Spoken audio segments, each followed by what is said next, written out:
Laptop list को आम किपर भाव में डाउनलोड करवा। प्रथम आम क्रोम ब्राउजर को ओपन करवा।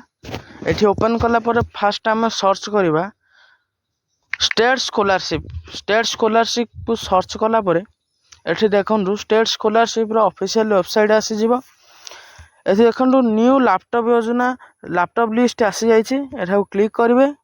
क्लिक कलापर लैपटॉप न्यू माने 2024-25 लैपटॉप लिस्ट आसीज। ये देखु लिखाई फॉर स्कॉलरशिप बाय 28/10/2024 माने यार लास्ट डेट हूँ 28/10/2024। आपड़ 28/10/2024 विषय अप्लाई करेंगे।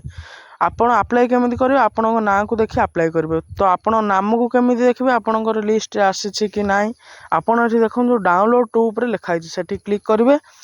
क्लिक कलापर आपणकर डाउनलोड ऑप्शन आसो आप डाउनलोड करी आपणकर लिस्ट को देखिपारे। आप देखो 15,000 वैकेंट माने ना बाहर पिला मानकर सेठी देखिए आपणकर ना बाहर तो आप अप्लाई करेंगे।